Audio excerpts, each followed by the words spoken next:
another video. Here we are in Charleston, South Carolina, and no trip to Charleston, South Carolina would be complete if you are a music fan without a visit to Monster Music. Awesome store. I've done a whole bunch of videos about my visits there before, and I will put links below for you to check them out. So let's dig in and see what I got this time.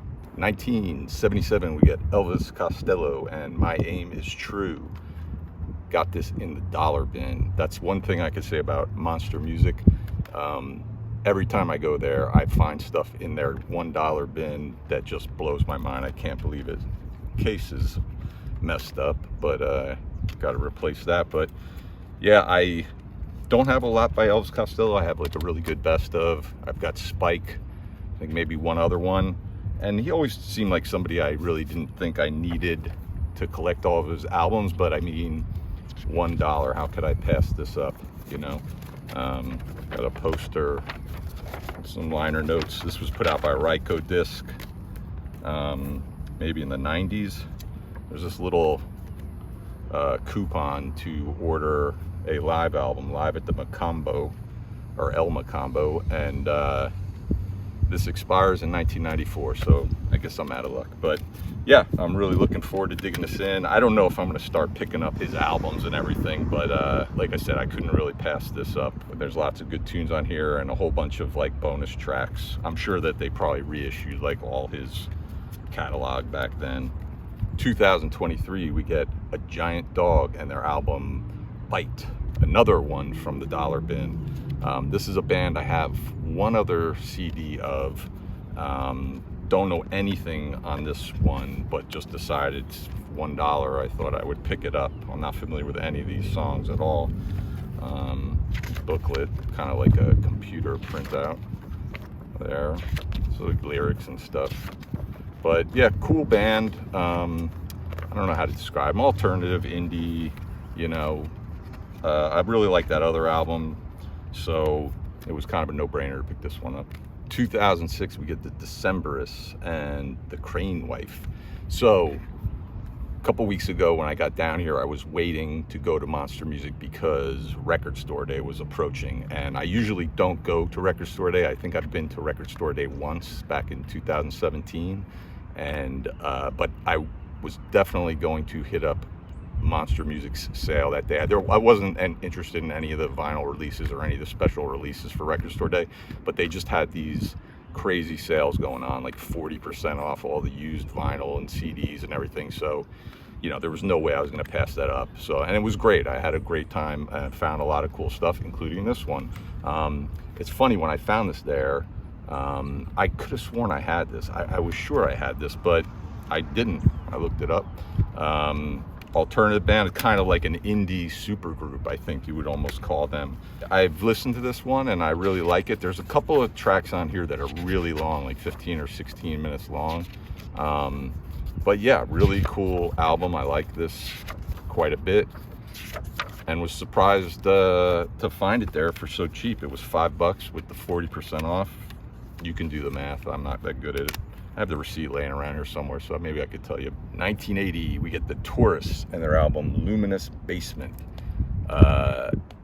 This is a band I knew nothing about, didn't know them. The cover art kind of caught my eye and it seemed interesting, and it was pretty cheap. I think it was like maybe $3. And I looked up what kind of music they were, and turns out that's Annie Lennox, and that's, what's his name, from the Eurythmics.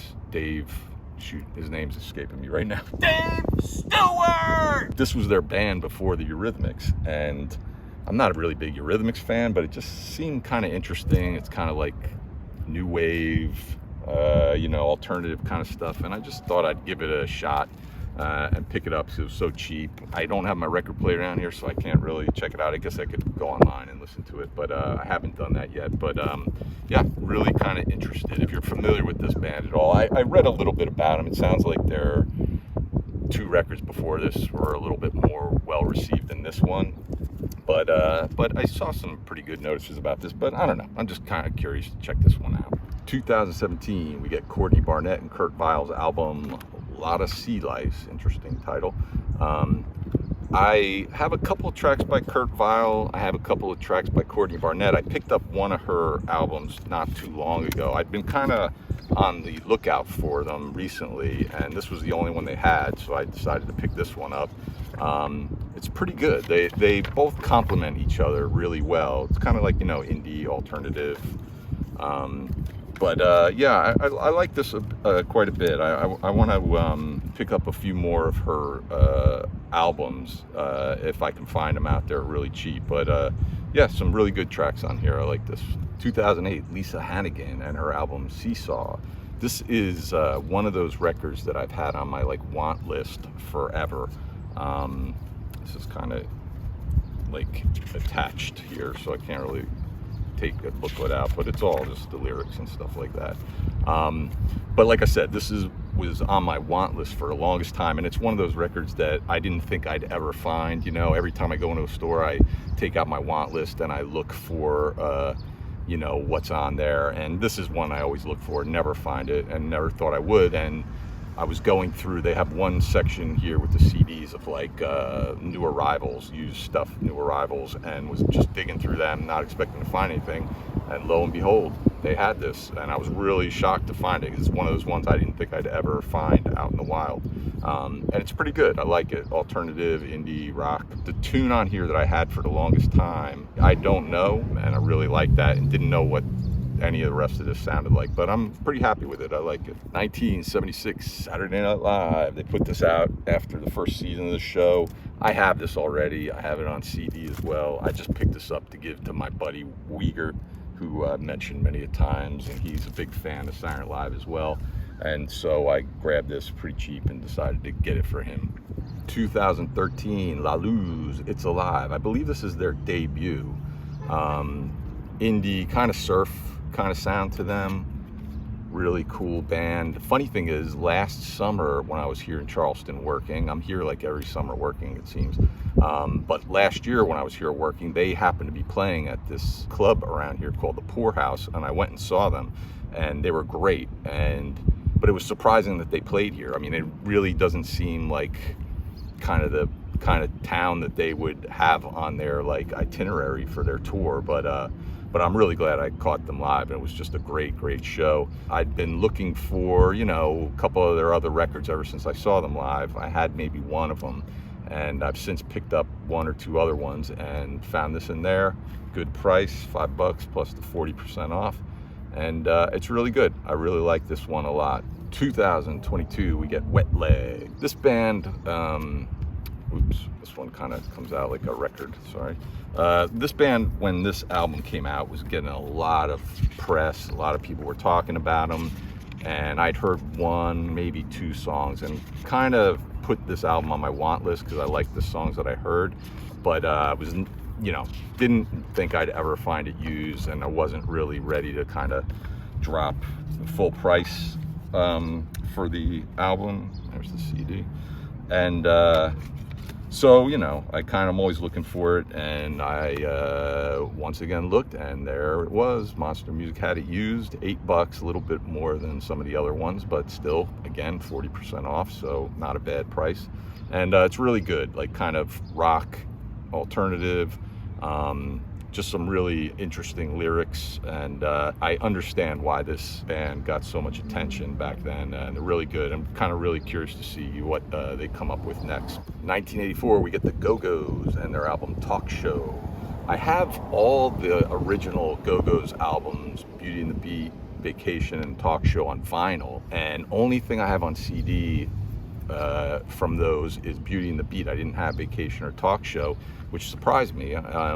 So I'd been kind of looking for them, and it seems like they're a little bit trickier to find, those other two, and so didn't really expect to find it, and there it was in Monster Music. And this one was a little bit pricier. This was $12 used, plus 40% off, but which I think they're aware that this one's a little harder to find, so glad to pick it up. And it's really good. I really like it. I wasn't really sure. I thought it might be like really dated and really too much synthy, like that mid-80s stuff.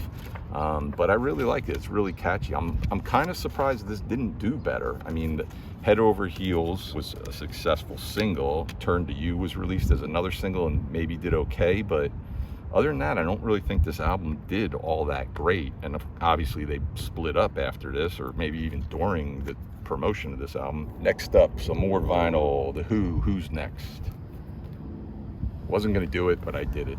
And got this one for 20% off because it's brand new. I haven't even opened it yet. I think this is the one they just put out in 2023.